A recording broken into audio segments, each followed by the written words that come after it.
Mana Pak SAP? Pak Wendy belum ya?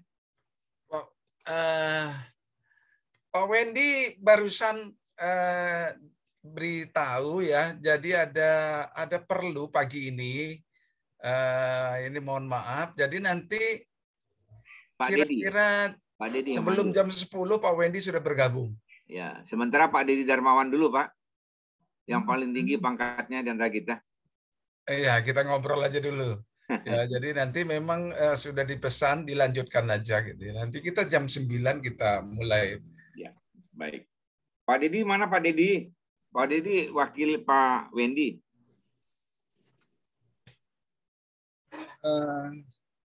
Pak Dedi Darmawan ini wawasannya luas ini. Pindah-pindah ya. Roren, Dijen Hubud, ya kan? Litbang, Diklat, mana lagi Pak Dedi ya? Garuda,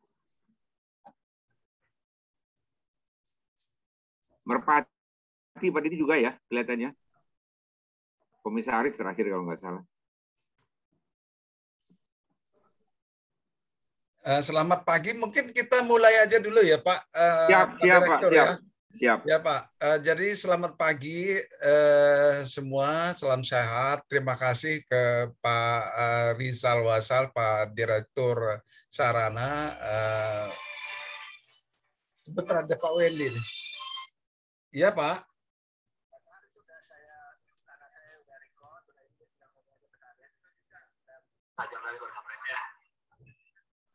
Halo? Iya Pak.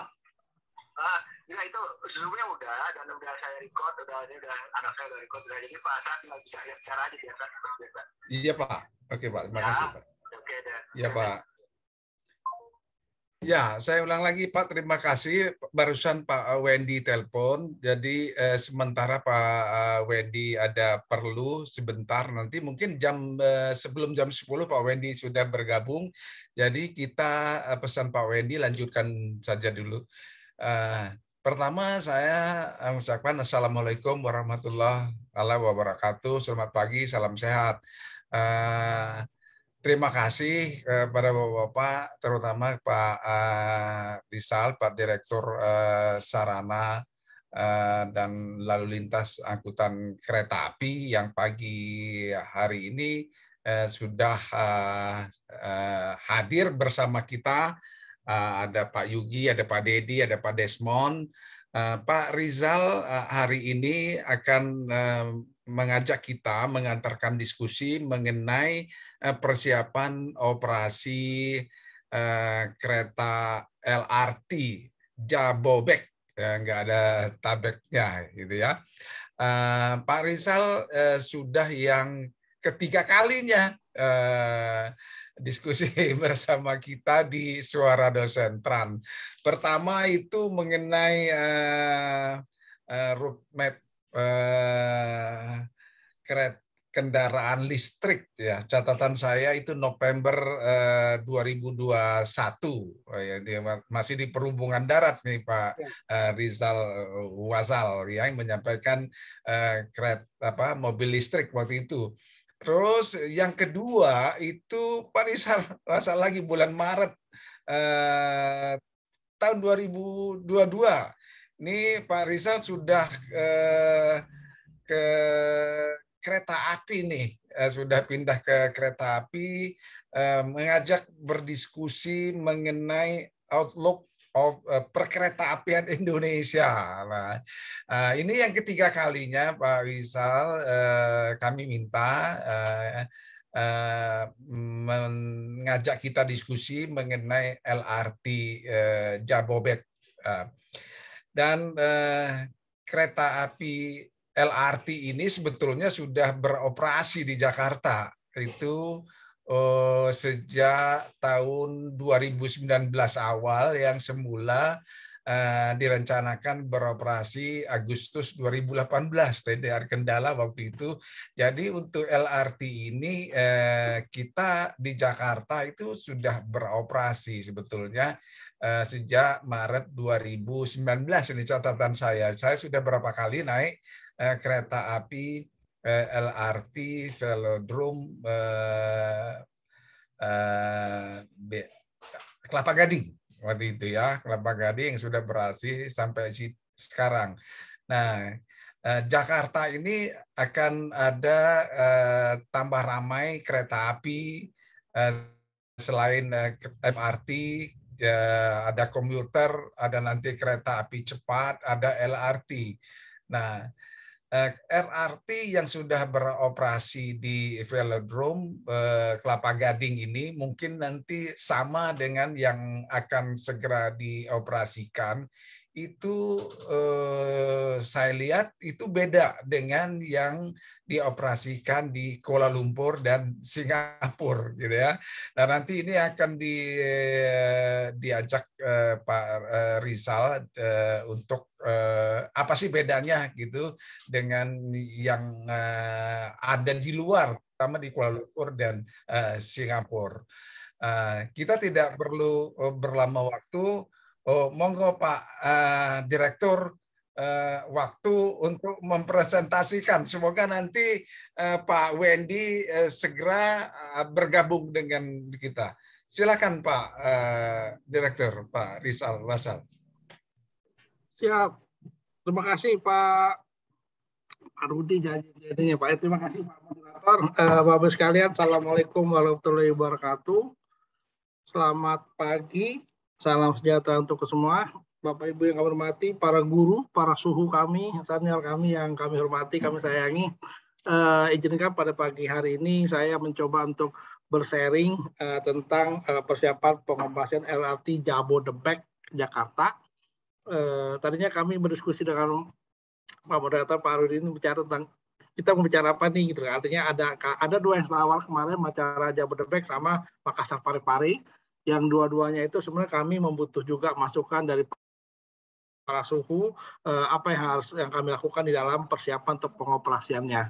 Masing-masing punya karakteristik yang beda, mulai dari perencanaannya sampai pendanaan dan pengoperasian sistem yang digunakan. Namun pada hari ini kami mencoba menyampaikan tentang LRT Jabodebek, apa dan bagaimananya, mulai dari perencanaannya sampai nanti pengoperasionalnya. Dan pada posisi ini saya tidak memaparkan tentang biaya pembiayaannya dan timeline sampai 100% pelaksanaan terjadi. Namun bagaimana kesiapan kami untuk menguji cobanya dalam waktu dekat, mengoperasionalnya kereta LRT Jabodebek dalam posisi GOA 3. Apa itu GOA 3 nanti akan kami sampaikan. Izin share Bapak sekalian untuk data pada pagi ini.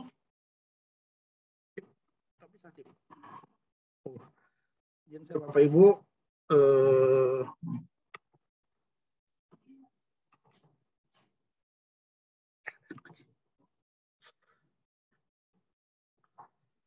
Baik.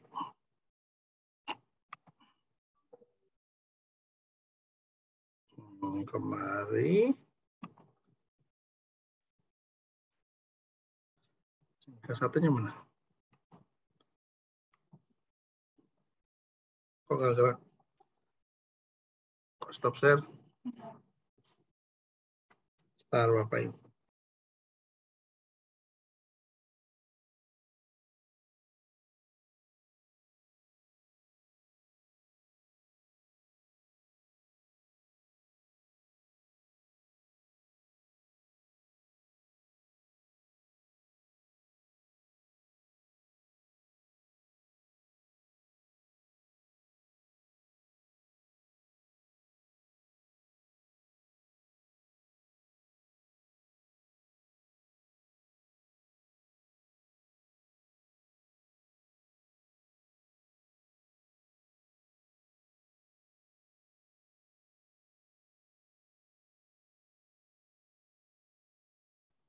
Bapak, bentar, kami sedang coba share.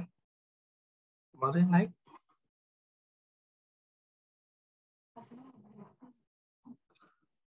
Oh, nggak usah kebuka yang satunya. Sebentar Pak, saya coba ganti sinyal, ganti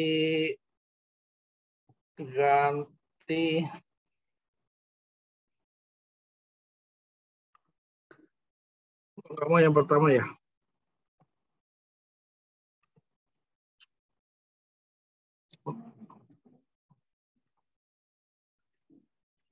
Oke.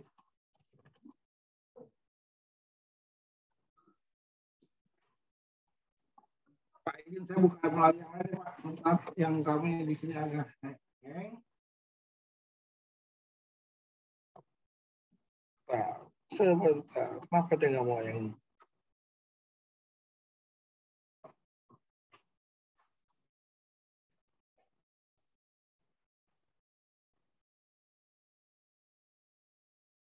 Kak, kamu mau setting kenapa Kak? Nggak naik.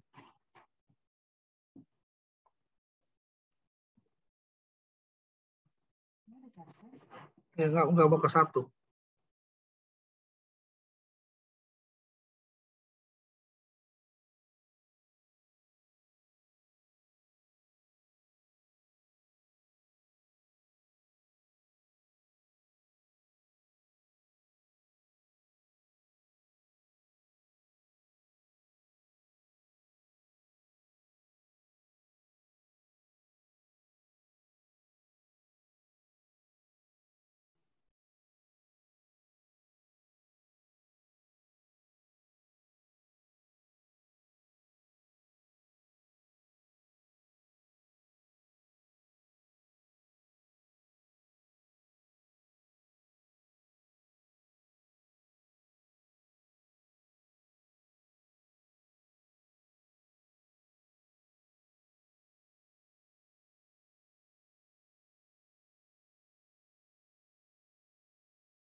Pak Rizal, ada kendala Pak?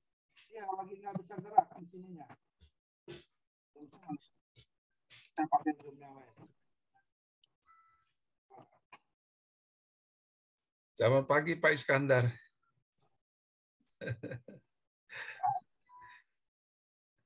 Pak Rizal, ada kendala? Nah, ini dia keluar Pak.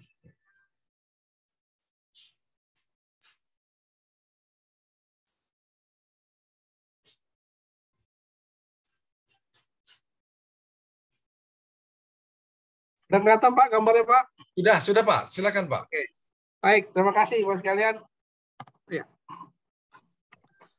Izinkan kami mencoba sharing tentang rencana persiapan pengoperasian LRT Jabodebek yang rencananya di tahun ini dan sifatnya masih trial Pak. Pak Menteri juga masih memastikan sampai benar-benar siap LRT ini dioperasionalkan sebagaimana rencana dengan konsep GOA 3 autonomous tanpa driver.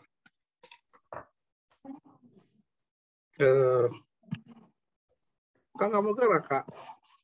Sudah ada Pak. Silakan. Iya Pak. Geraknya belum mau ke bawahnya.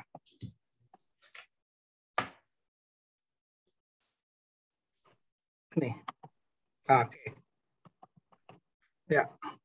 Baik, nanti Pak ada beberapa hal yang akan sampaikan mulai dari dasar hukum sampai progres pengerjaan. Nanti kita juga akan bicara mengenai tarif dan seberapa besar resiko atau saingan di dalam pelayanan LRT Jabodebek dari waktu maupun tarif yang akan kita bandingkan. Ini dasar hukum LRT Jabodebek, Bapak sekalian, ya udah Kepres tahun 98 tahun 2015, di mana di situ berbunyi tentang percepatan penyelenggaraan kereta api ringan, LRT Rail Transit, terintegrasi di wilayah Jakarta, Bogor, Depok, dan Bekasi. LRT Jabodebek ini berbeda dengan LRT Jakarta, Pak Rudi, Pak Sahar, tentang yang Bapak sampaikan tadi adalah LRT Jakpro, Jakarta yang dikelola Pemda DKI, yang mereka mempunyai rencananya ada 10 rute 10 link nantinya di Jakarta, LRT Jakpro Jakarta dengan MRT.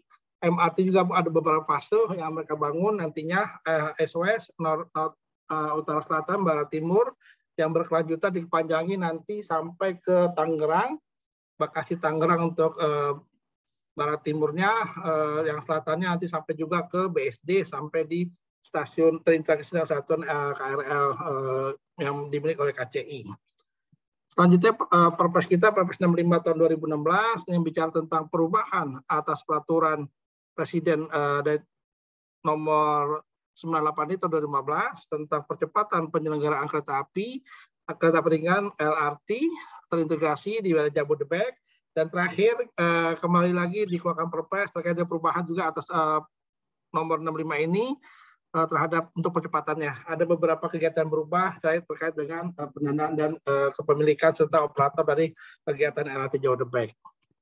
Nah ini Bapak sekalian, ada dua tahapan dalam pembangunan ini. Tahap pertama ini yang akan kita operasikan dari tahap pertama, di mana memiliki 3 segmen.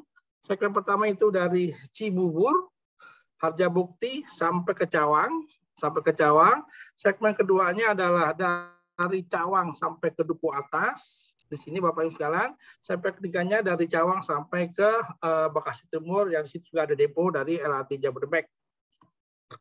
Totalnya mereka melayani 18 stasiun dengan total panjang tahap 1 sebanyak 44,43 km. Nantinya ada kelanjutannya di segmen-segmen tersebut. Dari Duku Atas juga ada yang sampai ke Senayan. Di Cibubur dilanjutkan sampai ke Bogor.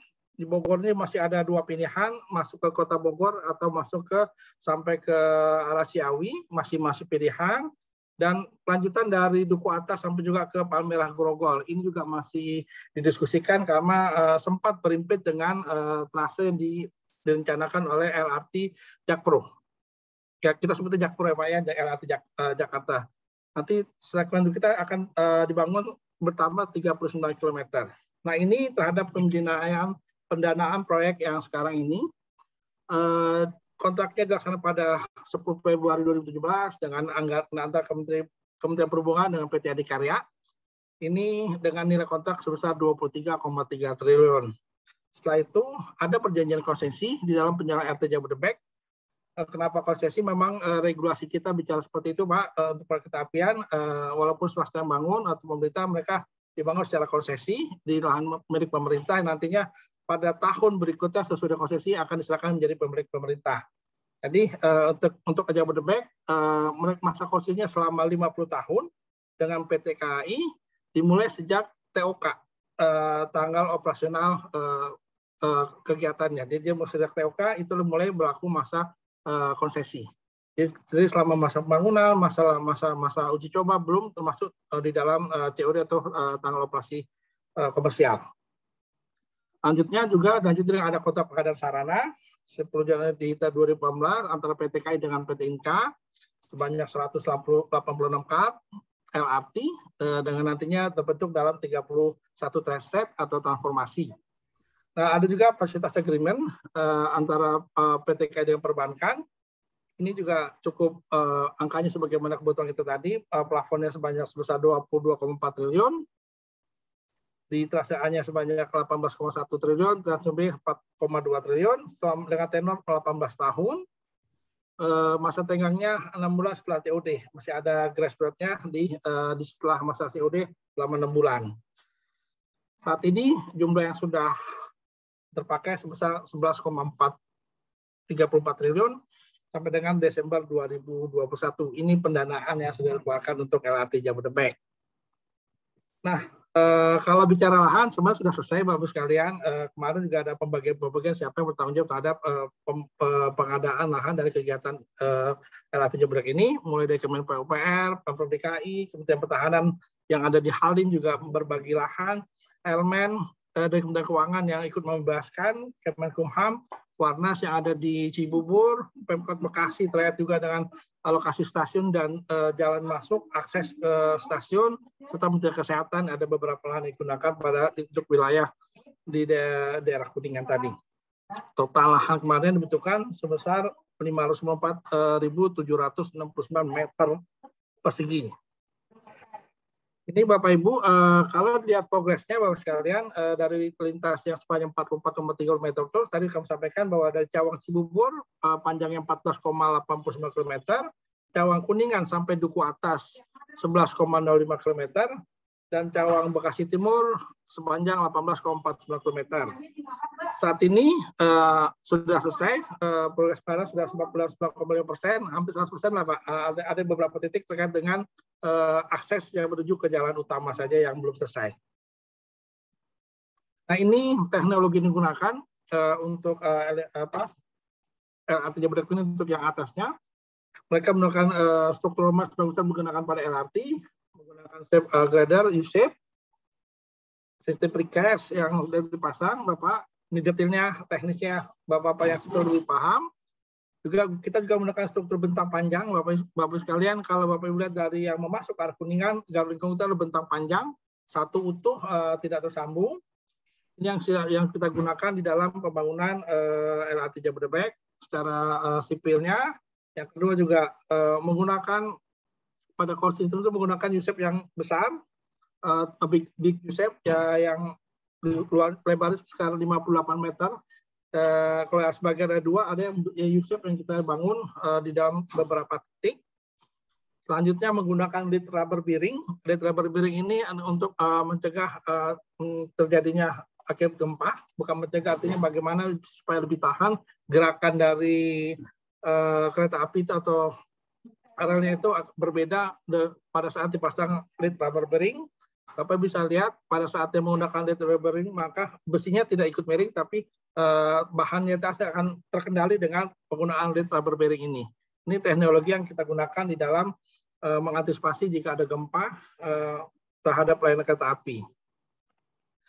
Nah, ini yang menarik Bapak sekalian, yang membedakan Pak Rudi terhadap LRT Jabodebek dengan LRT Jakpro. Di kita yang Jabodebek ini Bapak sekalian rencanakan menggunakan sistem GOA 3, Grade of Automation-nya 3, di mana di situ posisinya driverless, nantinya tanpa masinis, setting train-nya emotion-nya automatic, stopping train-nya automatic, door press-nya masih sebenarnya otomatis tapi kita lakukan dengan attendant, dan operation in heaven-nya train attendant. Nah ini yang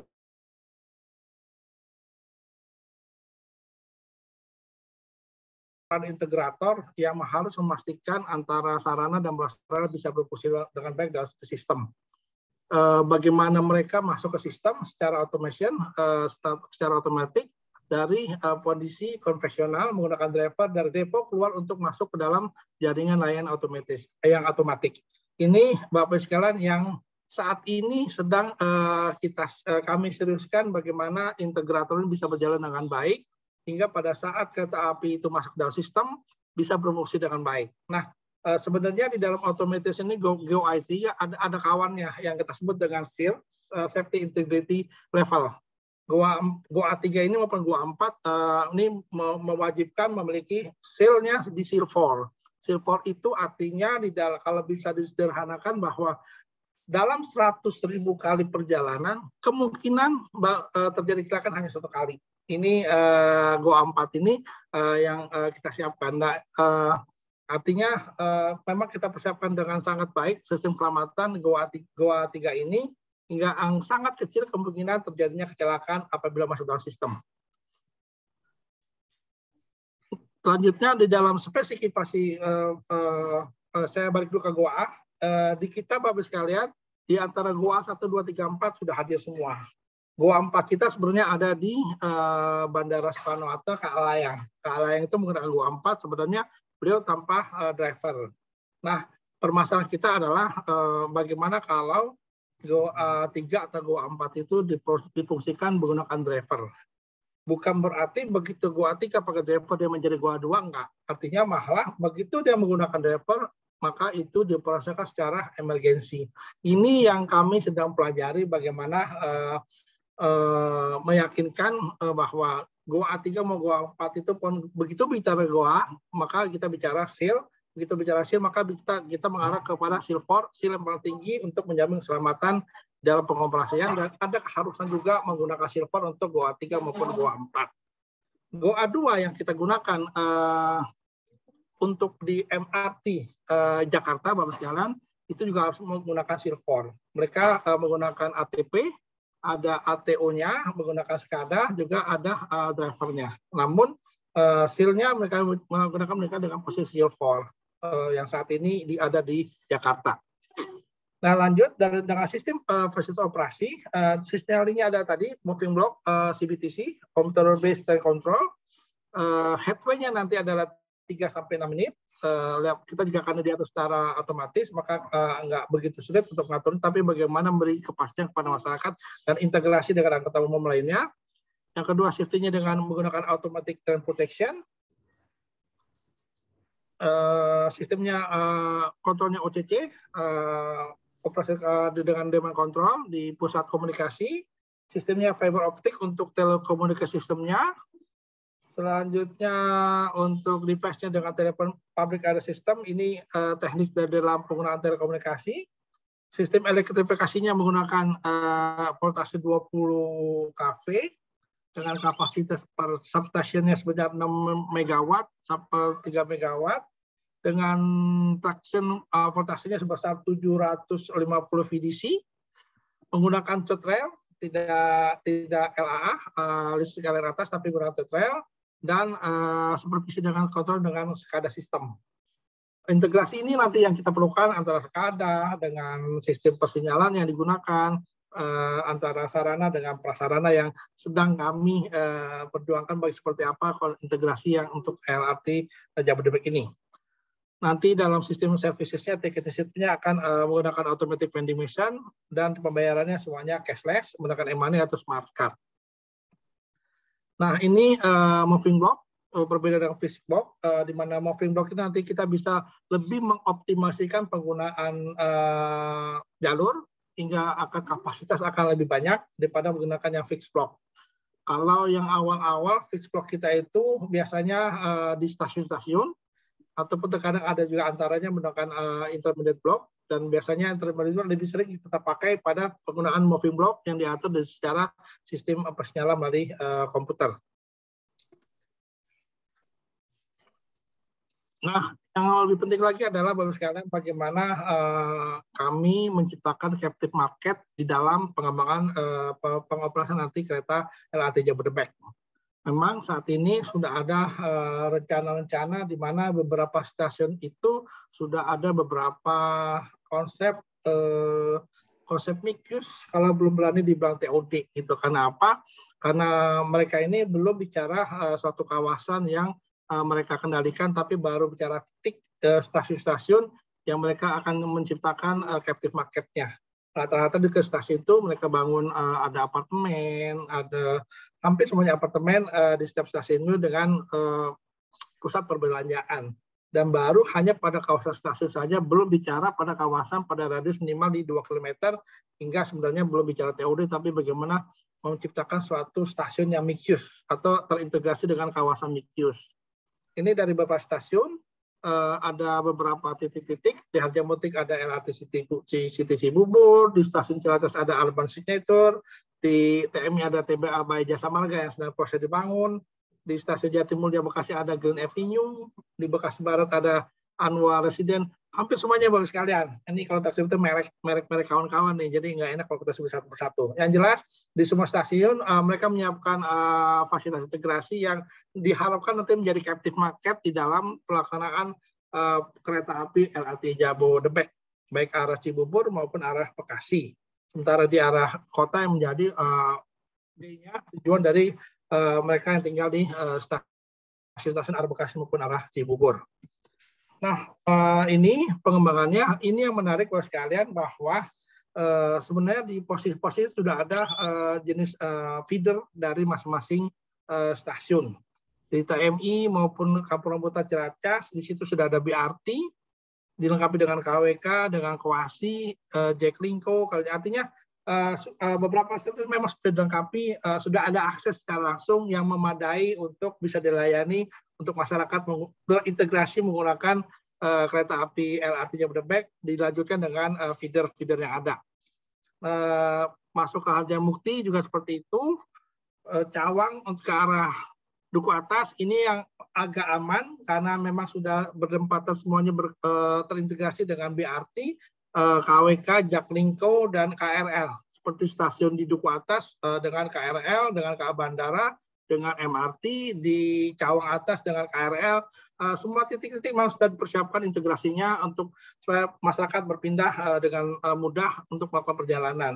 Yang belum didiskusikan nanti adalah bagaimana penggunaan sistem tiketing untuk bisa satu untuk semuanya. Ini juga nanti mungkin para guru, para dosen bisa memberi masukan kepada kami terhadap konsep tiketing yang terintegrasi untuk satu sama lainnya.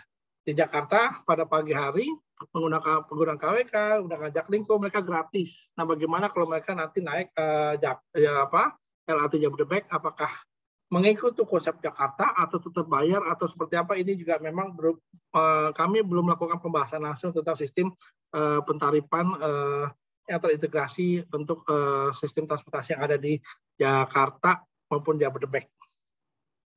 Sudah ada Bapak sekalian jalur-jalurnya, integrasinya, dan memang secara jujur beberapa stasiun ada akses yang masih tanda kutip untuk mudahnya mereka bisa mendekati ke arah stasiun LRT Jabodebek.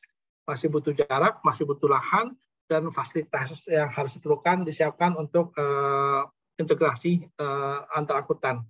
Kami sedang melakukan revisi PM 138 tentang persyaratan stasiun. Ini juga yang menjadi perhatian kami, Bapak Ibu dosen, nanti juga mohon masukan terhadap persyaratan stasiun.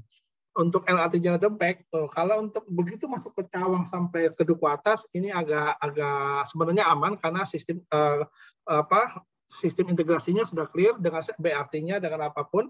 Namun begitu dari Cawang ke arah Cibubur maupun Cawang ke arah Bekasi Timur, kami sedang menyiapkan persyaratannya gitu. Apakah gitu loh? Kita fokusnya untuk dari feedernya menggunakan angkutan umum juga, atau menyiapkan kendaraan pribadi, atau menggunakan sepeda, motor, itu yang persyaratan yang kami siapkan di dalam revisi PM 138 tentang stasiun kereta api. Persyaratan ini juga artinya Bapak Ibu sekalian nantinya kami mohon masukan juga terhadap PM yang akan kami revisi ini, karena di Jakarta menjadi seru, stasiun kami itu ada yang konvensional seperti dulu, ada yang naik elevated yang sudah mulai di KRL Jabodetabek, sekarang yang di LRT Jabodebek hampir semuanya ada di elevated di atas, sementara MRT ada stasiun di bawah tanah. Nah, persyaratan stasiun ini yang menjadi kami perlu masukkan juga sebenarnya apa yang harus kami tetapkan dalam PM hingga pada setiap perencanaan kereta api antara untuk stasiunnya sudah clear dan jelas apa yang menjadi requirement pokok di dalam pembangunan stasiun.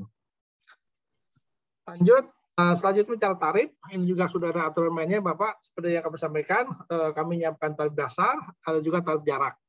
Ini yang nantinya yang sudah kita pakai saat ini di tarif dasar maupun tarif jarak, yang perlu juga nanti Bapak Ibu sekalian kita diskusikan nantinya, mungkin nggak sih Pak, mungkin ada jadi khusus yang kami akan nanti adakan terhadap tarif ini itu loh.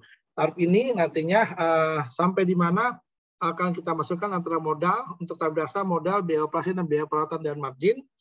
Yang di dalamnya itu sebenarnya ada biaya yang harus dikeluarkan. Di dalam biaya dasar itu ada biaya perawatan yang ada biaya penggunaan sebenarnya yang nantinya mereka itu harus membayar TAC gitu loh. Apakah di LRT Jabodebek sudah berlaku TAC? Ini juga nantinya yang perlu kita diskusikan.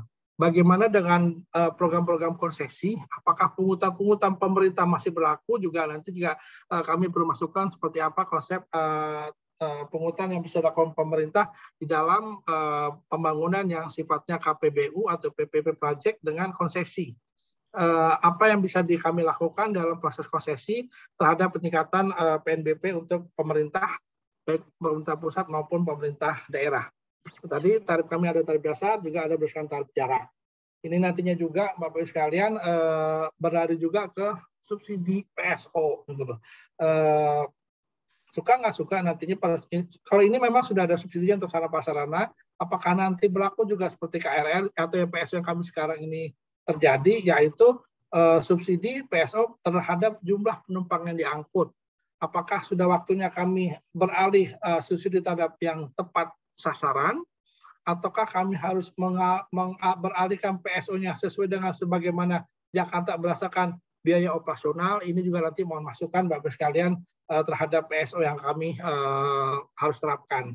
Kenapa begitu? Karena dengan LRT Jabodebeknya, kami cuma sudah menugaskan ke kawan-kawan KCI untuk menghitung kira-kira dengan LRT Jabodebek beroperasional, berapa persen yang akan beralih dari KRL ke LRT Jabodebek.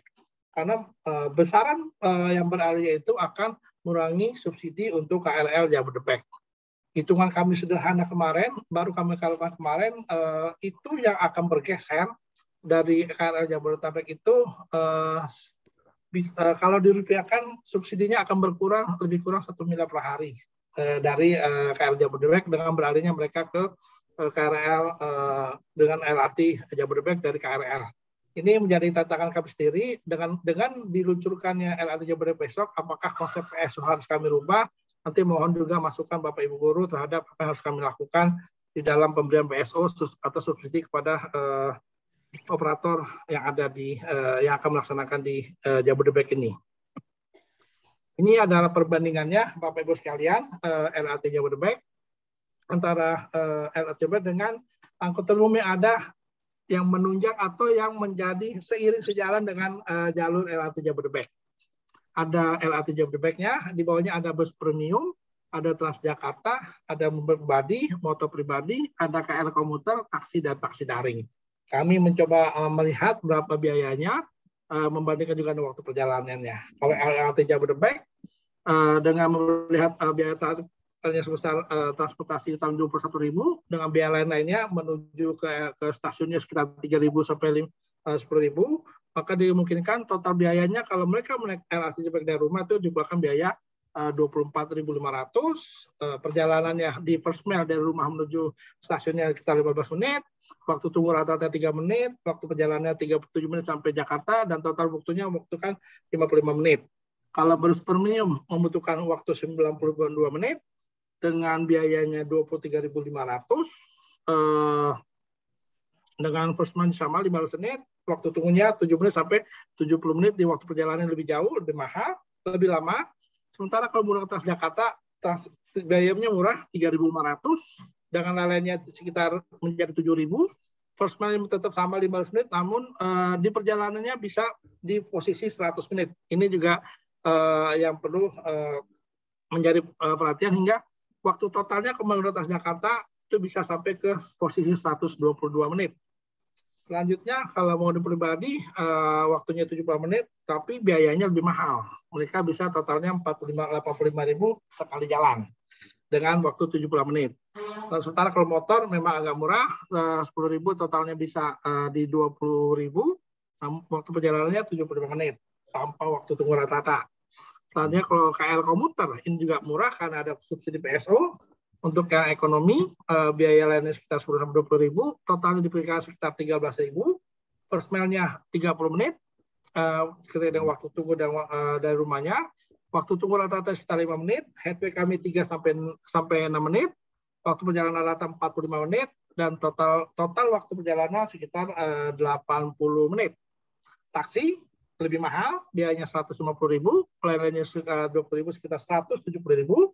Waktu perjalanan dari Bekasi maupun dari Cibubur sekitar 80 menit, dan waktu perjalanan 75 menit, dan taksi daring ini yang lagi seru juga, 120.000, lebih murah sedikit, belum memakai tarif yang baru Bapak untuk taksi daring, lainnya 20.000, total sekitar 140.000, first mile-nya 5 menit, dan waktu total untuk sampai ke tujuan sekitar 80 menit.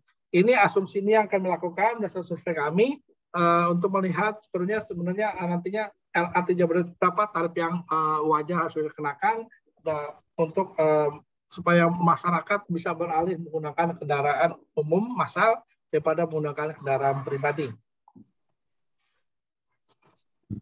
Nah, ini Bapak sekalian, kalau melihat lanjutnya subsidi tarif yang kami gunakan dengan LRT Jabodebek, bandingkan antara LRT Jabodebek, LRT Jakarta dengan MRT Jakarta, sistem tarifnya kalau tadi Jabodebek kita bicara, kalau bicara di stand base, misalkan tapi masih asumsi 6.500 per kilometer dengan 600 setiap kilometernya, maka pada jarak 20 km atau 28 25 km biayanya sekitar 21.000 dengan rata-rata 440. Kalau dengan Jati Mulia ke Duku Atas jarak 28 tarifnya 23.500 dengan tarif rata 804 rupiah per kilometer. Di sini kami menargetkan jumlah penumpang harian bisa sampai mencapai 115.000 per harinya. Ini berdasarkan data survei di tahun 2019. Kalau lihat LRT Jakarta, mereka flat, tapi sekarang 5.000 di seluruh perjalanan, sejarak 5,8 km. Ini yang disampaikan Pak Budi tadi, LRT Jakpro yang di Kuningan, Bangkasan Velodrome, dengan tarif N-nya 5.000, rata-rata per kilometer 862, dengan jumlah penumpang saat ini sudah 4.000, lebih dari 4.000 per harinya. Selanjutnya MRT Jakarta yang baru masih dari Lebak Bulus sampai ke HI dengan tarifnya 3.000 per kilometer pertama dan 850 per tiap kilometernya, jaraknya 15,7 km, tarif paling jauh sebesar 14.000 dengan tarif rata per kilometer 852, totalnya jumlah penumpang hari ini sudah 95.000 per hari. Ya, tiap hari naik kereta api MRT Pak sudah mulai padat seperti KRL, namun belum terlalu berdasarkan, cuma sudah rapat menggunakan MRT baik pagi maupun sore. Ini untuk tarif perbandingan tarif yang nanti akan kita gunakan. Ini sama Bapak ya, kita bicara asumsi tarif tadi antara jarak berdasarkan jarak. Nanti bisa kita lewat posisinya. Nah ini rencana operasi di atas pelayanannya. Tadi dari Duku Atas kita balik dari Masuk Jakarta sampai ke Jati Mulia Bekasi Timur dengan headway 6 menit. Dari Bekasi, dari Duku Atas sampai ke Cawangnya headway 3 menit. Karena ada 2 kereta api, yaitu ke arah Bekasi maupun ke Timur. Namun dari Cawang ke Bekasinya nantinya 6 menit, dari Cawang ke Harjamukti atau Cibuburnya headway-nya per 6 menit sekali. Oke. Ini kapasitas yang kami siapkan dan kondisi normal sebanyak 740 penumpang, kondisi padat dipadat-padatkan 1.380 penumpang dan konfigurasinya 174 duduk, 566 berdiri. Oke. Ini Bapak Ibu sekalian rencana operasi kami, SOP pengemasan dari kereta api Jabodebek berdasarkan perubahan nomor 11 tahun 2004 tentang LHK. Sudah siapkan operasi Pak oleh PT KAI yang sebagai operator tadi. Bagaimana mereka ada 3 konsepnya dengan sistem Yellow Book, Green Book, Blue Book, dan Red Book di dalam rencana pengemasan mereka. SOP mereka sudah selesai Pak dari yang di posisi Yellow Book, yang lainnya masih dalam proses penyusunan untuk SOP nanti. Ini kami sudah belum detailkan, belum kami bahas secara detail terhadap konsep SOP yang disiapkan oleh kawan-kawan PT KAI, termasuk SOP kalau terjadi tanggap darurat yang kami sedang bicarakan dengan mereka bagaimana kesiapan dari operator apabila terjadi tanggap darurat. Bapak Ibu sekalian, ini adalah kesiapan SDM nantinya di dalam pengoperasian LRT Jabodebek, mulai dari sistem operasi, sistem pensinyalan, pekerja sipil maupun dari operasi sarana. Dibutuhkan pekerjanya sebanyak 500, saat ini baru tersedia 230 orang dari kebutuhan tadi sesuai dengan dari operasi, sinyalin, dan lain-lain. Banyak yang perlu dipersiapkan SDM dari rencana pengoperasian LRT Jabodebek dengan sistem Grade of Automation-nya level 3 tanpa driver dengan ATO dan ATP. Ini sudah berjalan Pak ya, kita lewatkan dan sudah progresnya sudah cukup tinggi pekerjaannya untuk sarana prasarana untuk Cawang Cibubur 95, untuk Cawang Duku Atas sudah 90%, Cawang Bekasi Timur sudah 89%, total sebenarnya di tahap 191%. Saat ini yang masih belum adalah bagaimana kesiapan untuk di stasiun dan konsep integrasi dan akses serta sistem integrator dari pengoperasian kereta api LRT Jabodebek. Kira itu Bapak Ibu sekalian yang bisa kami sampaikan, mohon masukan, mohon tahan lanjut, bisa kami lakukan supaya Bodebek bisa berjalan dengan baik dan safety. Kami kembalikan. Assalamualaikum warahmatullahi wabarakatuh. Waalaikumsalam. Ya Pak, terima kasih Pak Direktur. Pak Wendy sudah bergabung dengan kita. Sudah menyimak. Monggo Pak Wendy, lanjut. Baik, terima kasih Pak. Terima kasih banyak Pak Rizal. Maaf saya terlambat. Mohon di stop share screen-nya dulu Pak Rizal.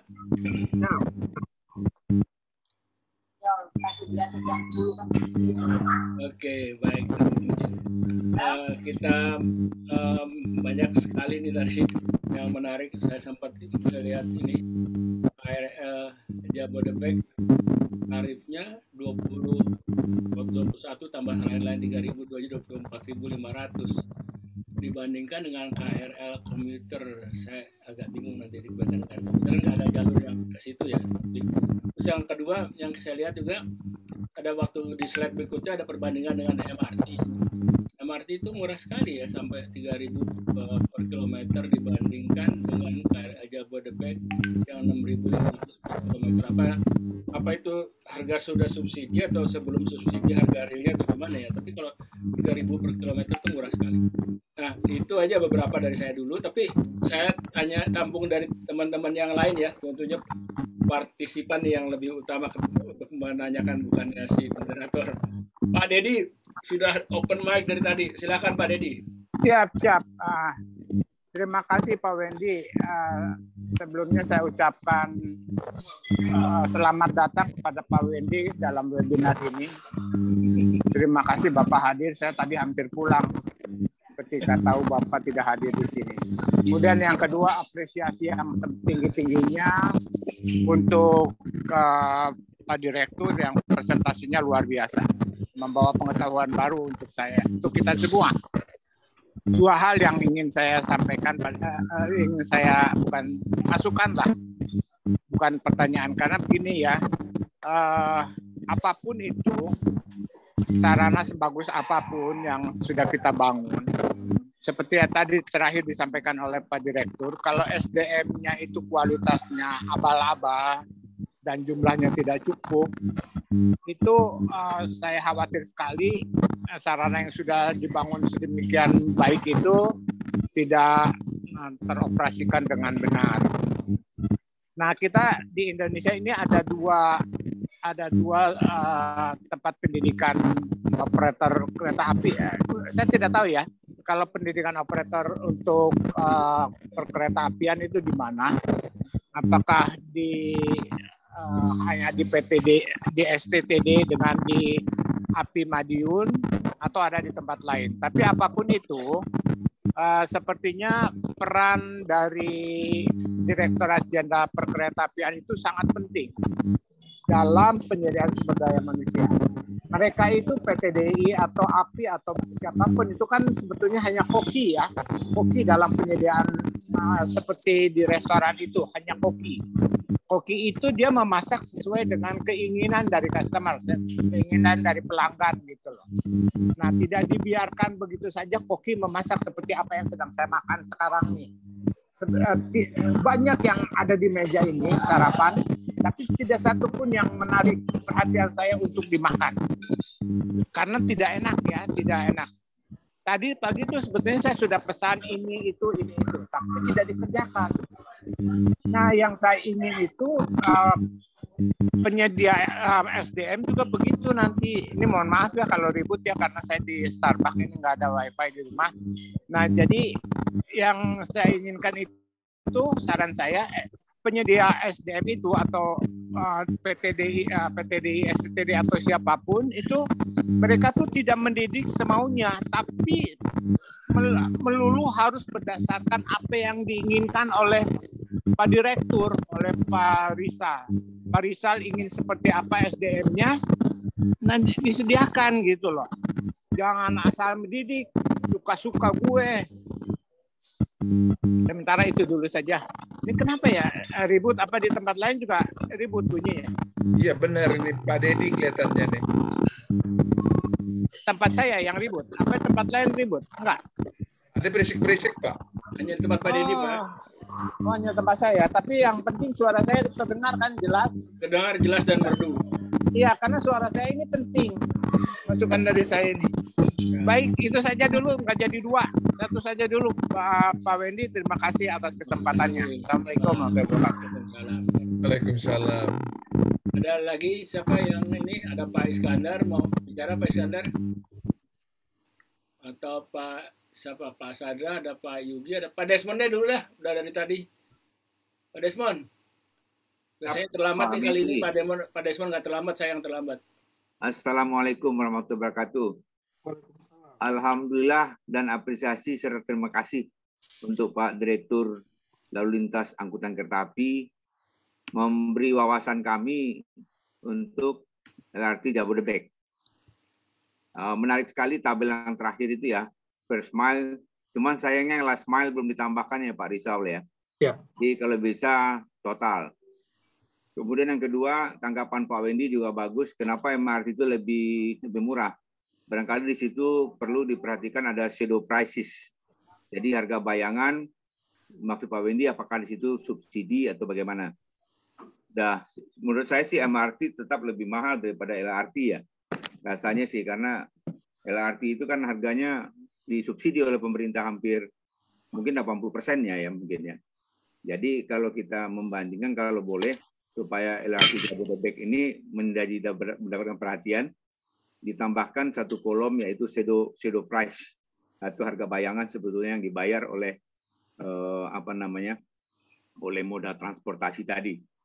Yang kemudian yang ketiga Pak Rizal juga menyampaikan TOD sudah dipikirkan, barangkali itu menjadi tambahan pendapatan ya buat operator dan itu sudah bagus.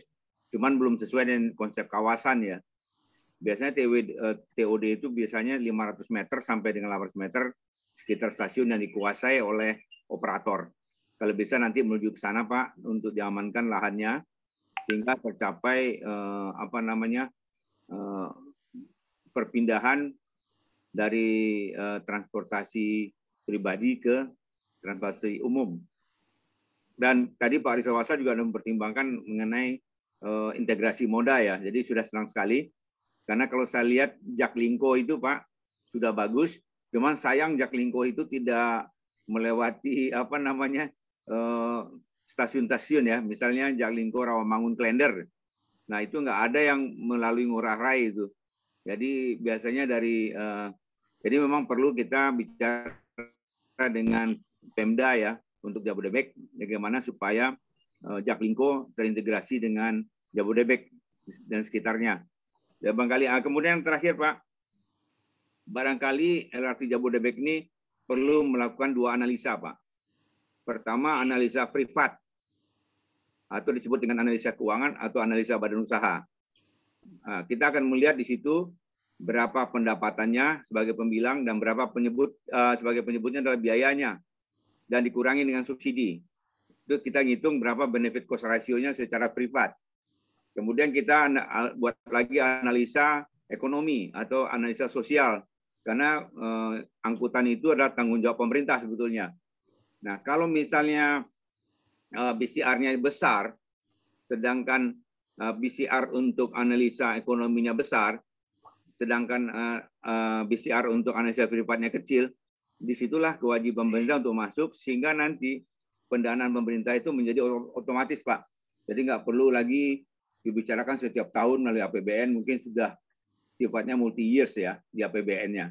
Saya pikir LRT Jabodebek ini nggak bisa terlepas dari dukungan pemerintah karena ini adalah kita bicaranya bukan analisa privat tapi analisa sosial karena di sini manfaat ekonominya yang sangat besar. Barangkali ini mudah-mudahan sudah ada di dalam FS-nya Pak ya. Dalam studi kelayakan biasanya mengkaji namanya Economic Internal Rate of Return sama Financial Internal Rate of Return. Kalau itu sudah ada, barangkali dengan mudah nanti kita mendapatkan alokasi Jabodebek. Kalau Jakpro nggak usah dipikirkan Pak, karena itu sudah masuk ke Pemda ya, unit usaha. Kalau Jabodebek ini adalah cermin dari Kementerian Perhubungan, khususnya cermin untuk Pak Rizal Wasal ya. Sukses terus untuk Pak Rizal. Wassalamualaikum warahmatullahi wabarakatuh. Waalaikumsalam. Terima kasih Pak Desmond. Terima kasih Pak Desmond. Ada lagi bapak-bapak, ibu-ibu yang siapa nih? Pak Yugi? Ya, siap Pak. Terima kasih. Silakan Pak Yugi. Terima kasih Pak Wendy, Bapak Ibu sekalian. Saya kira disampaikan Pak Direktur Pak Rizal sudah lengkap, yang luar biasa, sudah perkembangannya banyak dan informasinya pun lengkap. Dan saya dulu pernah awal-awal saya mulai keselamatan dengan Pak Rizal, barangkali mungkin dijelaskan Pak Rizal, kita dulu diskusi mengenai gimana untuk evakuasi. Dan barangkali karena tingginya 16-20 meter ya, ada yang 16-20 meter maksud saya, dulu kita pernah diskusi tentang itu. Dan berikutnya ialah teknologi slab track yang barangkali kita masih ini Pak ya, saya kira ini yang bagus, barangkali memudahkan perawatan karena tidak menggunakan batu apa namanya Pak Rizal? Balas ya. Tapi tetap aja harus perawatan. Kita perlu keterampilan untuk perawatan lain-lain. Dan yang tadi yang barangkali yang agak perlu ini kita mungkin sama-sama Pak Rizal, teknologi untuk apa sih namanya, driverless-nya, CBTC-nya, ATP plus apa yang mungkin saya kira kemarin ada permasalahan itu karena dibangun di kita, dan apakah sudah selesai permasalahannya Pak Rizal? Baru dijelaskan. Maksud saya apa sih namanya, integrasi antara sistem integrator ya Pak, integrator. Ya, di prasarana, integrator ya, prasarana dan sarana. Apakah sudah ada interface-nya dan akhirnya bisa cita-cita menjadi apa namanya, operasi yang moving block itu betul-betul bisa berjalan dan 3 menit headway bisa tercapai nantinya ya. Kalau sudah aneh Pak Rizal ya rencananya ya, moving block ya rencananya. Moving block Pak, moving block. Kemudian berikutnya ini tentang ini Pak Pak Rizal, yang tadi TOD dulu ingat saya sih diarahkan kalau bisa membiayai kegiatan sampai 15% ya.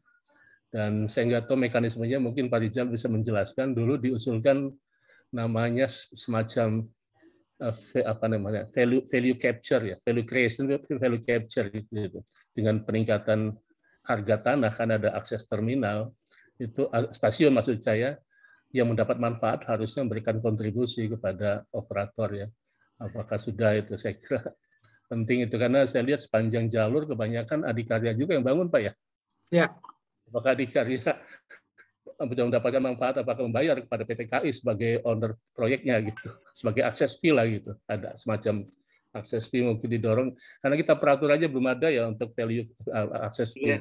Land value capture Pak. Ya, land value capture.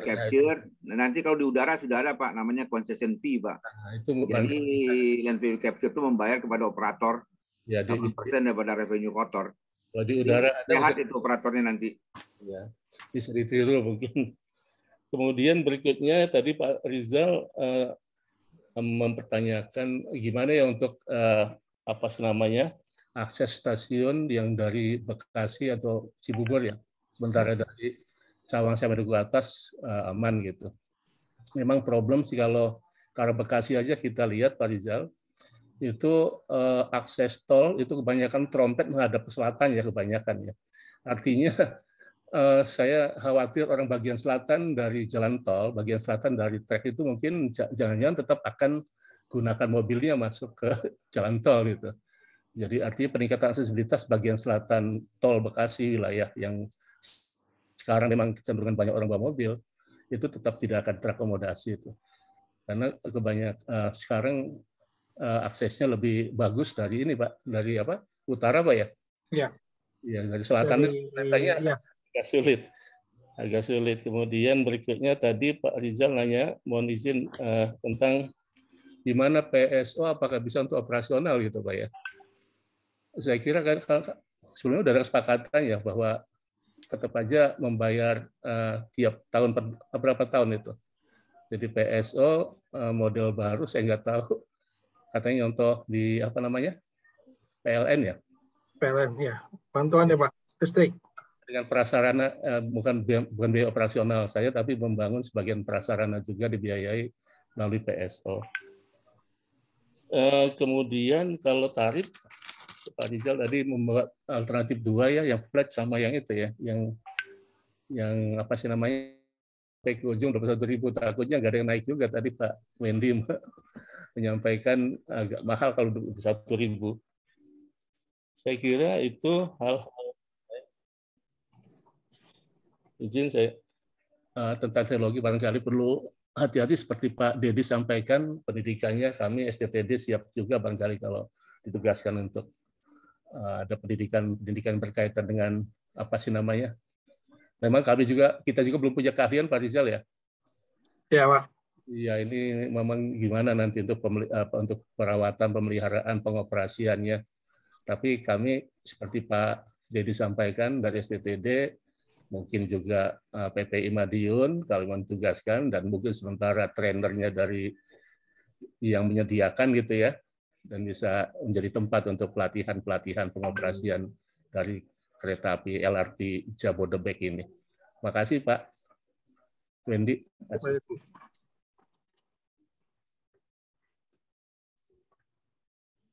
Pak Wendy, ininya masih tertutup Pak mic-nya. Ya. Terima kasih Pak Yugi. Tadi Pak Kemal raise hand. Pak Kemal? Pak Kemal. Pak Kemal? Oh, mungkin enggak ini kali. Kita lanjutkan dengan taruna kepencet dulu ya, kali. Tarunanya Pak Kemal kepencet itu. Mas Sahar, silakan tarunanya. Ada Pak Iskandar, Pak. Ya, tadi saudara. Taruna lagi sibuk untuk yudisium, Pak. Wisuda, Pak, jadi nggak ikut. Ya, saya udah invite Pak Iskandar. Pak Iskandar ada? Pak Is. Pak Wendy, ada Pak Denny Syahaan, Pak. Ya, tapi saya udah invite, Pak. Tapi beliaunya kan tutup kamera, saya juga nggak tahu. Pak Denny, saya nggak bisa paksa orang untuk bicara. Oke, saya kembalikan dulu ke Pak Rizal Masalah nanti supaya nggak. Ada Pak Iskandar, Pak. Ada siap, Pak. Halo? Halo, ya. Ya, silakan Pak Iskandar. Pak Is, silakan Pak Is. Kalau saya ngelihat sementara proyeknya oke, ya. Proyeknya oke, tetapi sebenarnya pada waktu pembangunan proyek ini dibangun dengan pendekatan yang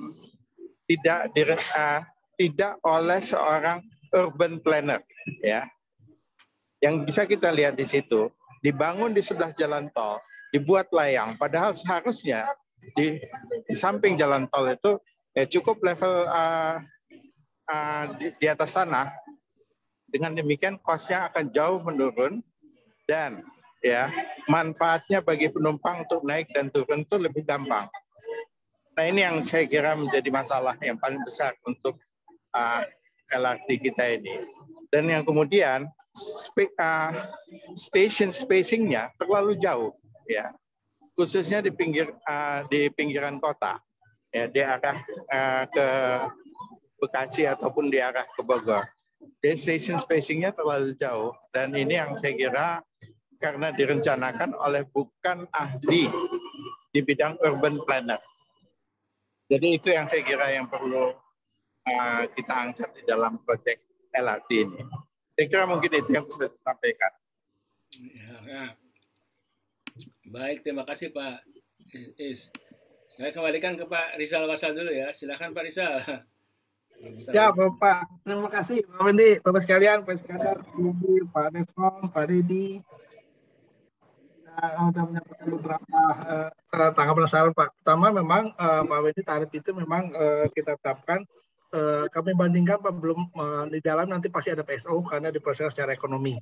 Ini yang menjadi perhatian kami terhadap nanti itu seperti konsep PSO-nya seperti apa yang bisa kami lakukan gitu. Apakah kami langsung mengoperasikan PSO tepat guna, artinya itu nanti akan beda antara pelaksanaan dengan kemampuan daya beli mereka Pak. Nanti kami punya ATP WTP, kami punya perhitungan tarif, dan itu dengan data yang ada di Kemendagri hanya diberikan kepada mereka-mereka yang seharusnya mendapat subsidi dari pemerintah. Apakah itu sudah waktunya kami tetapkan di LRT Jabodebek ini, atau masih mengikuti konsep KRL. Semua penumpang yang naik kereta KRL itu akan mendapat subsidi, walaupun tarifnya itu dengan berdasarkan base-nya berdasarkan jarak, bukan secara OT ditetapkan tarifnya. Ini yang sedang kami kaji Pak terhadap petarifan, terhadap PSO, dan perbandingan terhadap sistem angkutan umum, layanan angkutan umum yang ada sejajar dengan jalur kereta api ini dan yang memfeederkan kereta api ini hingga tadi last mile dan first mile-nya juga akan kami coba. Nanti juga kami tambahkan Pak Desmond last mile-nya seperti apa, biaya dan waktu, hingga dapat utuh memperbandingkan antara LRT Jabodebek dengan sistem transportasi yang lainnya. Yang kedua, termasuk juga Pak Desmond terhadap shadow price yang nanti coba kami lihat tadi makanya kami sampaikan Pak, ini juga menyambung dengan Pak Iskandar tadi terhadap perencanaan urban planner. Awalnya itu memang kan sesuai dengan proses tadi dengan PT Adikarya, dan Adikarya sudah menyiapkan semua titik stasiun itu dengan pertimbangan lahannya mereka dan mereka bangun TOD di situ Pak. Gitu. Di perjalanannya berubah menjadi Pak Adikarya hanya sebagai investor dan operatornya dirasakan oleh PT KAI. Nah ini juga menyambung terhadap pertanyaan Pak Yogi, apakah ada akses fee terhadap TOD tersebut atau seperti apa? Ini memang jatuhnya nantinya bicaranya B2B Pak Yogi terhadap pemilik kawasan TOD, kawasan mikirnya dengan operator kereta api. Yang terjadi malah Pak Yogi saat ini banyak yang menolak. Contohnya di Bekasi Barat, kami mengintegrasikan dari stasiun kereta api ke wilayah apartemen mereka Pak. Ini dengan pertimbangan safety kata apapun, justru ada yang menolak untuk diintegrasikan ke kawasan mereka Pak. Ini juga menjadi tantangan kami sendiri ke depannya dalam waktu dekat bagaimana menyelesaikan masalah integrasi di stasiun LRT Jabodebek. Ya juga terhadap Jaklingko Pak Desmond juga tadi, ini juga menjadi perhatian kami masalah tarif dan masalah kekosongan wilayah yang belum terlayani.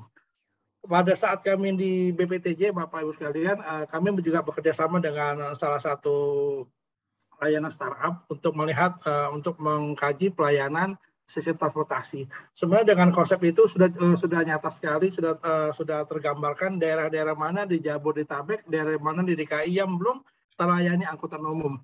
Ini memang masih belum terselesaikan Pak, nanti juga perlu kita diskusikan dengan Pemprov DKI dengan perbatasannya seperti apa layanan angkutan umum hingga memang target kita bisa mengalihkan orang mengendarai kendaraan pribadi ke kendaraan angkutan umum bisa kita selesaikan. Sama halnya dengan Pak Yogi antara wilayah utara dan selatan tadi, kereta api kita di arah sebelah utara yang selatannya akses menuju stasiunnya dan fasilitas stasiunnya pun belum tersedia Pak. Jadi itu juga sebagaimana kami sampaikan tadi, kami sudah menyiapkan revisi PM 138 bagaimana stasiun-stasiun di hulu persyaratan yang harus siapkan untuk memberikan kemudahan masyarakat berpindah menggunakan angkutan umum massal. Kami agak ngeri sedap Bapak. Contoh sederhananya baik Bekasi maupun Cibubur semuanya dilalui oleh JRC, Jakarta Resident Connection. Ini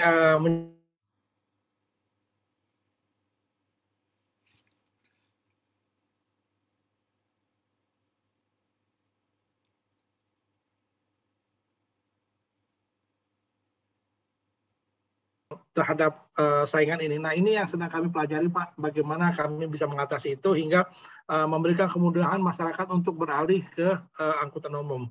Waktu tempuh menjadi salah satu kartu truf kami untuk bersaing dengan mereka, bagaimana mereka akan berpindah.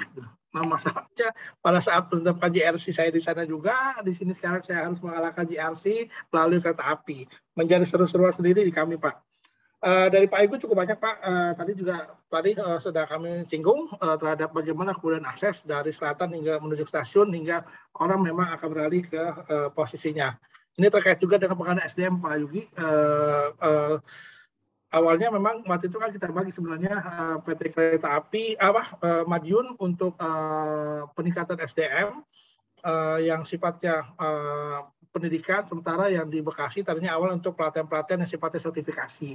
Namun sekarang semuanya sudah melaksanakan mengeluarkan diploma untuk kebutuhan kereta api. Nah nanti bagaimana jurusan-jurusan di antara Madiun maupun di STTD terhadap kebutuhan kereta api ini juga memang perlu didiskusikan Bapak, karena dengan sudah meningkatnya teknologi kereta api, yang digunakan tadi di sistem GOA-nya, GOA 1 sampai GOA 0 sampai GOA 4 sudah kita punya, Silver sampai Silno 1 sampai Silver kita sudah ada, dan konstruksinya juga sudah berubah, yang ada yang sudah underground menggunakan slab track dan lain-lain dengan sistem ATP, ATO dengan SCADA. Ini memang perlu Pak, perlu banget SDM ditingkatkan kualitasnya. Kami dari regulator pun ada regulator sedang bagaimana meningkatkan kualitas SDM kami, bagaimana merubah pola pikir teman-teman dengan konsep silver Pak, yang itu yang lebih penting karena pada saat teman-teman tidak berpikir tentang peningkatan safety, ini akan menjadi resiko tinggi bagi regulator di dalam penyusunan regulasi untuk pemberian pelayanan atau perencanaan transportasi kereta api pada khususnya.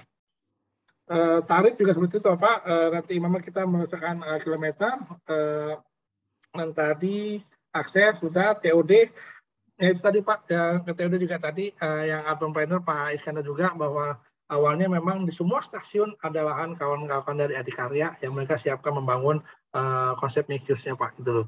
Namun di perjalanan berubah posisinya, dan ini yang perlu kami dudukan terhadap akses fee, terhadap penggunaan stasiun yang bisa mendukung biaya operasional dari LRT Jabodebek ini, termasuk land value capture.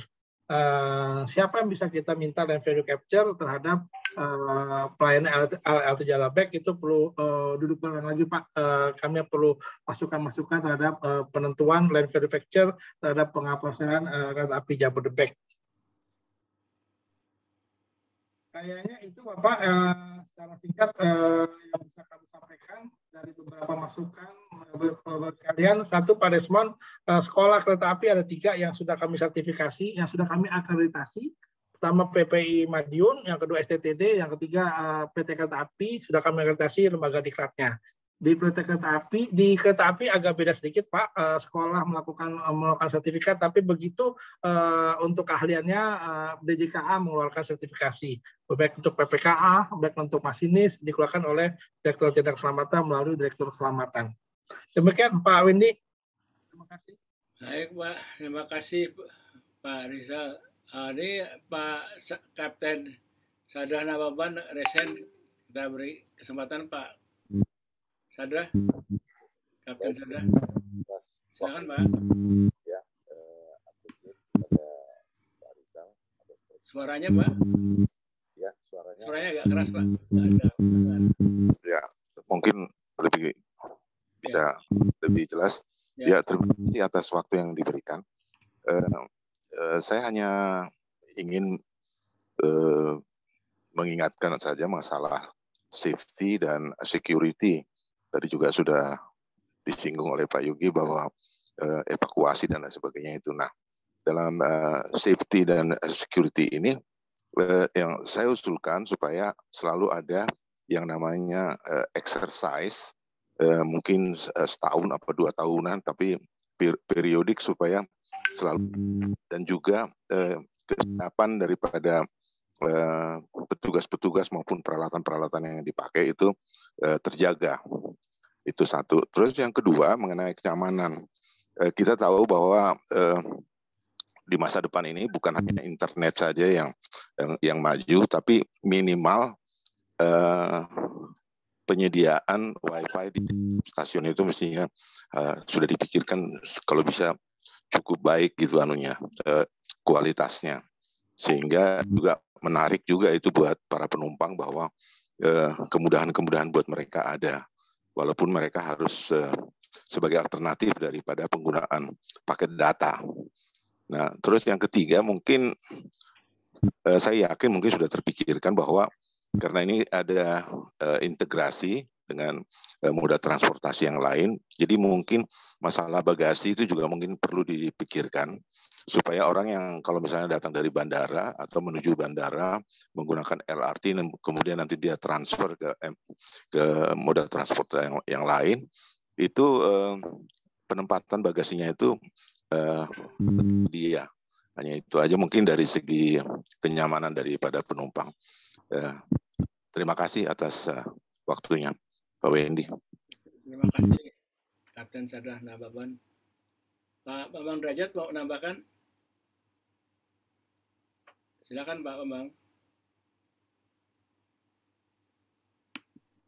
Baik, terima kasih. Assalamualaikum warahmatullahi wabarakatuh. Terima kasih Pak Wendy telah memberikan waktu. Selamat pagi, salam sehat buat semua bapak-bapak yang hadir. Jadi mungkin karena saya ikut dari awal dulu ya. Jadi yang pertama, itu dulu kenapa di pinggir tol sama di median jalan, itu kan karena ingin mengurangi pembebasan tanah. Ya. Terus tadi kalau misalkan dulu kenapa tidak at grade, kenapa harus elevated?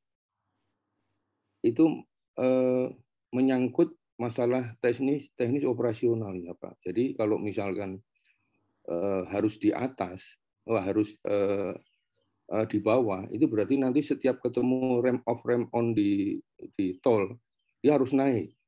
Kalau enggak harus turun. Itu butuh gradien, ya gradiennya itu cukup besar di situ. Terus kemudian kalau seandainya at grade itu masalah security Pak. Kalau at grade itu banyak di masyarakat kita itu masih banyak yang suka nyuri Pak. Bisa peralatan sinyal, bisa kalau di situ ada set rail itu bisa dicuri karena kalau at grade ya. Jadi makanya itu dulu pertimbangannya sudah banyak dan ini memang sudah saat itu sudah dibahas dengan berbagai instansi terkait ya. Jadi waktu itu disetujui memang di atas termasuk dengan Bina Marga dari PU ya. Jasa Marga maaf. Terus kemudian mengenai konstruksi memang ini seperti yang dijelaskan Pak Rizal ini adalah barang baru di Indonesia Pak. Untuk pirnya itu dibangunnya itu 2/3 di bawah, kemudian 1/3 di atas. Itu sebenarnya dibagi itu 1/3 sama 2/3. Nah, yang 1/3 di atas itu bisa bergerak gitu Pak. Bisa bergerak seperti tadi gambar yang disampaikan Pak Rizal itu. Jadi saat dicor itu hanya 2/3, kemudian yang 1/3 di atas itu metodenya beda dengan yang di bawah. Sehingga kalau terjadi gempa dia hanya goyang aja yang di atas gitu. Ya. Itu juga belum pernah dilakukan di Indonesia. Terus kemudian pirnya, kemudian girdernya itu semuanya slim. Tipis semua Pak, kecil semua. Ya. Jadi kalau misalkan harganya terus sekarang naik, saya juga heran kok bisa naik sekarang. Karena dulu saat pembahasan awal juga tidak sampai segitu ya. Nggak tahu ini bisa naik terus itu ya. Itu dari saat konstruksi ya. Terus kemudian dia tidak terlalu mengganggu jalan tol karena dia saat membawa girdernya dari Sentul maupun dari Pancoran itu hanya jam 10 malam sampai jam 4 pagi sehingga relatif tidak terganggu di jalan tol. Terus kemudian saat operasi nanti itu perlu SDM. Jadi SDM yang dididik di PT DI STTD maupun di Madiun ini beda memang. Kalau di Madiun itu sudah ada jurusan-jurusannya, ada jurusan sarana, jurusan prasarana. Pak prasarana ada jalan bangunan, ada yang FASOP, ya, kemudian yang operasi ada. Nah, sementara di STTD itu hanya belajar semuanya dipelajari. Karena dulu awal dibentuknya pertama kali di STTD itu memang untuk regulator. Jadi lulusan prodi kereta api yang di STTD itu memang dulu tujuannya untuk regulator. Kemudian dibentuk yang di Madiun itu yang rencananya untuk operator. Makanya dia harus tahu masing-masing. Ada yang sarana, ada yang prasarana, ada yang operasi. Nah, walaupun dalam pelaksanaannya sekarang sudah campur. Yang dari Madiun bisa masuk ke kementerian, yang PTDI juga masuk kementerian, yang dari Madiun juga bisa jadi operator, udah kemana-mana sekarang. Jadi mungkin ini sudah keluar dari rencana awal dulu, ya. Nah, untuk semua, baik itu untuk PTKA, untuk MRT, untuk LRT, semua itu memang tenaga yang dari SDM lulusan dari Madiun maupun dari PTDI STTD itu semuanya sebenarnya basicnya sudah dapat semuanya. Tinggal harus ada diklat lagi. Karena kalau tidak ada diklat lagi, karena yang dioperasikan memang berbeda. Sementara yang ada di STTD maupun di Madiun itu peralatan labnya itu sudah peralatan lab yang lama semua. Sementara yang dioperasikan sekarang barang baru. LRT ini kan cuma 12 ton. Lebar keretanya cuma 260. Sementara KRL itu 3 meter. Jadi beda memang. Karena beda, terus kemudian operasinya juga beda, apalagi dengan persinyalan yang GOA3 ini beda lagi. Dan ini di lab belum ada kita. Belum ada semua. Jadi yang ada di lab itu belum mengikuti perkembangan teknis yang ada di lapangan yang sekarang dibangun. Jadi memang harusnya mengikuti ya, tapi kita belum punya. Bahkan apalagi yang di STTD ini udah lama semua. Sementara kereta api ini di Indonesia itu berkembangnya pesat sekali, baik sarana maupun prasarana. Ya, terus kemudian untuk jembatan untuk slab track. Slab track itu baru dibangun sekarang ini. Dulu kan tidak ada slab track, Pak. Dulu masih pakai bala semua. Nah, sekarang sudah pakai slab track, ya. Terus kemudian mengenai maintenance sekarang mungkin lebih ringan daripada yang dulu. Karena kalau dulu pakai balas maintenance cukup banyak, Pak. Tapi kalau sekarang dengan slab track itu perawatannya lebih ringan. Biayanya lebih murah, ya.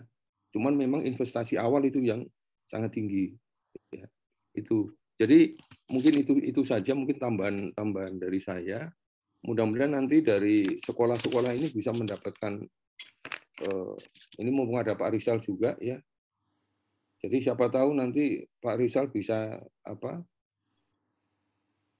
menyampaikan usulan-usulan kami untuk bisa mendapatkan peralatan baru, karena dari dulu kami usul tidak pernah ada realisasi, Pak, ya.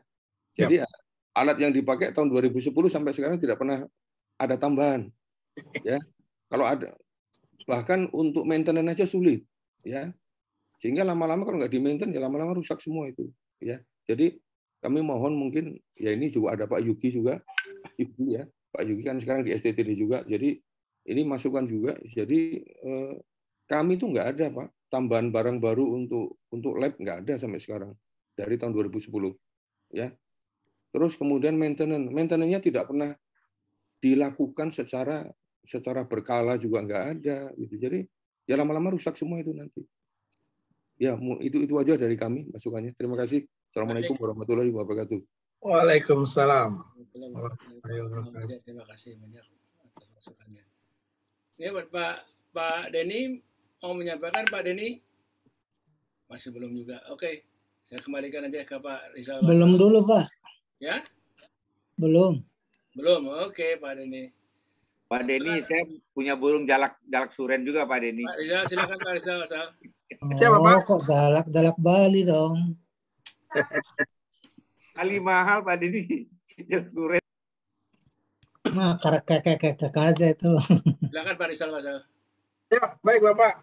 Bapak, terima kasih itu menanggapi apa yang disampaikan Pak Iskandar tadi tentang kenapa rel kita ada di pinggir tol tapi karena adanya defected tidak accurate. Penjelasan sampaikan Pak Bambang juga termasuk terhadap persiapan SDM kita, Pak. Memang seperti itu, artinya tadi begitu cepat teknologi kita, Pak, dari GOA 0 sampai GOA 4 sudah hadir, dari Steel 0 sampai Steel 4 sudah hadir. Bagaimana tadi kita menyiapkan SDM yang berpola sipir Steel 4 dengan teknologi yang sudah ke arah GOA 4. Di dalamnya itu terjadi perubahan baik secara struktur maupun sistem persinyalannya. Ya, ini yang memang menjadi kendala kami, Bapak sekalian. Namun kami tetap berusaha bagaimana kemampuan SDM kami itu ditingkatkan. Dan saat ini DJKA, Kementerian Perhubungan sudah mengirim lebih kurang ada 20 orang sedang ikut pelatihan di Jerman dan di Malaysia terkait dengan GOA 3 ini. Ini juga untuk menjawab apa yang disampaikan Pak Yugi tadi, permasalahan kita saat ini kenapa LRT Jabodebek belum kita bilang operasi tapi masih uji coba, karena masalah integrator, Pak. Integrator yang belum bisa dipastikan terhadap beroperasinya sarana dengan prasarana. Ini masih dalam tahap, dan saat ini kami sedang bekerjasama dengan konsultan dari Inggris, dari Crossrail, untuk memastikan sistem integrator yang digunakan di kereta api LRT Jabodebek dengan konsep Go A3 tadi. Selanjutnya tadi ada beberapa masukan tadi dari Pak Juga sudah, dari Pak Naban, ya Pak, nanti apa yang menjadi pelatihan Bapak akan menjadi pelatihan kami Pak, bagaimana kesiapan petugas dan peralatan kami terhadap safety dan security, dan pelatihan-pelatihan yang kami lakukan untuk kondisi tanggap darurat. Di sistem LRT Jabodebek, kalau nggak salah memang disiapkan jalur escape di samping jalur kereta api. Artinya kalau kereta berhenti, mereka bisa berjalan di pinggir jalur yang disiapkan untuk berjalan menuju tempat penanganan atau tempat safety bagi mereka untuk terhadap peristiwa tanggap darurat yang terjadi. Ada beberapa konsep tanggap darurat yang kami siapkan di dalam LRT Jabodebek yang elevated. Ini yang nanti kami coba akan dalami Pak terhadap sistem safety dan security-nya tadi untuk LRT Jabodebek, hingga memang kepastian terhadap safety dan security bagi penumpang maupun petugas kami di lapangan bisa dipastikan untuk tetap safety dan secure di dalam pelaksanaan pengoperasiannya. Itu Bapak yang bisa kami sampaikan, penjelasan detail sampaikan Pak Bambang tadi, menjawab apa yang disampaikan oleh Pak Iskandar dan dari Pak Desmo terhadap SDM kita. Nanti pesanan Pak Bambang bagaimana kami untuk mendukung agar dilengkapi fasilitas pendidikan, pelatihan baik di STTD maupun di Madiun, terutama STTD lah, untuk bagaimana meningkatkan fasilitas pendidikannya mengikuti perkembangan teknologi yang ada saat ini di kereta api di Indonesia. Terima kasih Bapak. Terima kasih sekali Pak Rizal. Masalah itu yang tadi ya, banyak kawan menekankan masalah SDM ya, Pak Rizal. Jadi SDM ini memang sangat terkait dengan ya dia dua pihak lah ya. Kita membutuhkan dia, lembaga pendidikannya, si lembaga pendidikan juga membutuhkan kita masukan seperti apa nih yang mau dia didik supaya bisa tanda petik matching dengan yang kita butuhkan. Jangan sampai tadi yang Pak Edi wanti-wanti tuh, yang tukang masaknya masak sendiri suka-sukanya gitu kan, yang kita punya sendiri. Nah jadi dipaksa, saya mau makannya ini, si tukang masaknya bilang enggak, terserah lah, saya bisanya masaknya ini gitu. Nah untuk itu antara lain ya itu tadi Pak Bambang bilang, ya kita bantu juga lah fasilitasnya. Kalau dia nggak pernah ngelihat sistem apa namanya yang full otomatis gitu tuh, GO4 ya? GO4 Pak. Nah, bingung juga dia belum pernah lihat MRT seperti apa, kita didik bingung juga dia gitu. Jadi nggak pernah ada yang bisa apa namanya istilahnya matching ya gitu Pak, itu penting sekali. Pada akhirnya kan kita juga ya sebagai regulator yang harus mengatur itu semua. Pak Rizal, saya ada yang agak lain nih. Ini saya cek ya Pak Rizal, saya lagi nyiapin buku tentang menghitung emisi gas rumah kaca pada transportasi. Bukunya kayak begini nih Pak Rizal. Ya. Antara lain ada kereta api. Nah saya ngecek ini berdasarkan saya ke Inka, saya ngecek ke LRT, dan ya itu.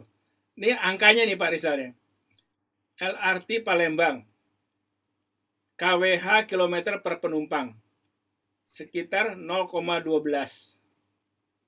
KWH per kilometer per penumpang, 0,12 KWH. LRT Jabodebek 0,06 sampai 0,05 KWH per kilometer per penumpang. Oke. Yang KRL komuter Jabodebek 0,022 KWH kilometer per penumpang. Setelah saya dapat angkanya, saya olah dapat angka sekian. Terus saya kasih ke Inka. Ini kok angkanya jauh ya, LRT Jabodebek kok paling tidak apa ya namanya? Paling banyak membutuhkan listrik. Ini antara lain jawabannya, Pak. Perbedaan setting percepatan. LRT sebesar 1,1 meter per detik kuadrat, ini sangat teknis ya. Sedangkan KRL sebesar 0,8 meter per detik kuadrat. Jadi untuk akselerasinya. Kedua, perbedaan tanjakan pada lintasan. LRT Jabodebek terdapat beberapa tanjakan yang relatif tinggi, 27 per mil dan 40 per mil. Sedangkan KRL tanjakannya paling tinggi juga hanya 25 per mil. Kemudian tentunya asumsi jumlah penumpang perangkaian ya, KRL Jabodebek kan mungkin hanya sepertiga atau separuhnya daripada LRT. Namun apapun, artinya ini bukan hanya sekedar mengindikasikan KWH per kilometer per penumpang, tapi kan mengindikasikan juga biaya operasi. Jadi KWH ini sangat penting untuk menentukan biaya operasi, tapi juga sekaligus untuk menentukan jumlah emisi. Sehingga nanti Bapak dilihat kan, kalau gitu dibandingkan dengan KRL komuter Jabodebek, kalah ramah lingkungan, kira-kira seperti gitulah gitu. Itu ini yang kapan kalau Pak Rizal ada waktu kita ngomong yang lebih detail lagi, tapi orang nanti akan mengilat ke sana semua, Pak. Mungkin kalau toh masih agak boros, nanti entah settingnya, entah jumlah rangkaiannya, entah juga angkanya ini barangkali yang harus kita cek sama-sama. Karena ini berdasarkan angka yang dipublish. Angka yang dipublish baik oleh LRT Jabodebek maupun oleh KRL komuter Jabodebek maupun LRT Palembang gitu. Tetapi kalau kita hanya sekedar ngelihat angka, hanya angka saja, tapi kalau orang lain mengolahnya lebih jauh, misalnya menjadi jumlah emisi, menjadi biaya operasi, maka kemudian angka ini menjadi apa ya namanya, potensial untuk didebatkan atau dirame-ramein deh gitu, kira-kira gitu. Pak Rizal. Oke, saya kira itu aja lah terakhir. Silakan komentar Pak Rizal terakhir nanti sebelum Pak Sahar. Ya Bapak, terima kasih Pak. Ya itu memang yang terjadi Pak di terhadap emisi kita dari pengoperasian kereta api Pak, dan kita masih menggunakan DC, belum ke AC. Memang di situ terjadi penggunaan listrik yang cukup tinggi, didampingi juga, diikuti juga terhadap kondisi tadi yang Bapak sampaikan, adanya masalah sistem pola pengoperasian percepatan dari kereta apinya, masalah kondisi struktur dari bangunan yang tanjakan tadi ya Pak, berat yang kita lakukan. Memang itu menjadi satu kesatuan di dalam perhitungan perencanaan kereta api kekuatan terhadap nantinya dampak terhadap efek rumah kaca dari pengaruh pengoperasian kereta api ini Pak. Tapi pada intinya Pak, terima kasih Pak. Nanti kami berdiskusi berlanjut Pak terhadap ini untuk mencoba lebih masukan apakah konsep nantinya di dalam pengoperasi kereta api bisa kita rubah juga seperti beberapa negara Pak, memang terjadi seperti itu Pak. Konsepnya contoh di Jerman mereka menggeber di awal dan itu di loss. Itu yang terjadi di beberapa di Malaysia juga seperti itu, hingga mereka bisa lebih mengefektifkan penggunaan listrik mereka, penggunaan di dalam kilometer kereta api. Sebenarnya banyak Pak teori-teori atau cara-cara yang telah mereka lakukan sebagai benchmark untuk melakukan efisiensi dalam pengoperasian kereta api. Terima kasih Pak Wendy. Izin nanti kami menghadap untuk diskusi berlanjut. Kita diskusi lagi lebih lanjut dalam perjalanan Jakarta Cirebon nanti Pak ya. Siap. Ya, Pak. Pak Ketua, Pak Sahar, silakan Pak. Terima kasih banyak loh Pak Rizal. Iya Pak. Terima kasih waktunya Pak Rizal. Menjelaskan mengenai LRT. Sebetulnya Jakarta itu tadi sudah saya singgung sedikit gitu, sudah beroperasi velodrome Kelapa Gading gitu. Mungkin nanti akan sama dengan yang di Kelapa Gading ya Pak Rizal ya, yang JOE 4 ya, yang 4 ya. 3 Pak. Oh 3, mantap. Selamat untuk kita semua, nanti akan menikmati transportasi baru lagi di Jabodebek, LRT, MRT, BRT, mantap. Terima kasih. Semoga ini sukses dan Pak Rizal masih ada waktu lagi melanjutkan seperti Pak Wendy. Nggak apa-apa kita ditunda Pak. Nunggu Pak Rizal balik dari luar. Jadi kita diskusikan lebih lanjut di Jakarta Cirebon. Biar mantap. Amin. Demikian. Wassalamualaikum warahmatullahi wabarakatuh. Moga Pak Wendy kita foto bersama kali Pak. Kita foto bersama yuk. Kita buka kamera. Oh, Pak Mas Raul. Ada Pak Mas Raul, Pak. Kalau ada tambahan Pak Mas Raul. Iya, Pak Mas Raul. Ini Selamat siang. Saya tertarik sekali di tadi. Tapi sorry, terlambat. Bagus sekali. Makasih. Oke, makasih. Ayo kita open ini kamera. Pak Denny, biar kelihatan. Nah, siap. Pak Denny dibuka kamera. Sudah. Denny nggak ada tuh. Gitu. Baik, terima kasih semua. Terima kasih Pak Wendy. Terima kasih Terima Pak kasih Wendy. Pak. Yo, Cari terima sama-sama ya. kasih. Siapa Pak? Selamat siang. Pak Yugi. Yakin Pak. Pak. Terima kasih Bapak semuanya. Terima Terima kasih. kasih Pak Rizal. Kita akhiri ya. Jakarta Cirebon ya, jangan Ya, lupa jangan lupa tuh. Kata Cirebon. daftar. Oke, assalamualaikum warahmatullahi wabarakatuh. Waalaikumsalam warahmatullahi Siap. wabarakatuh.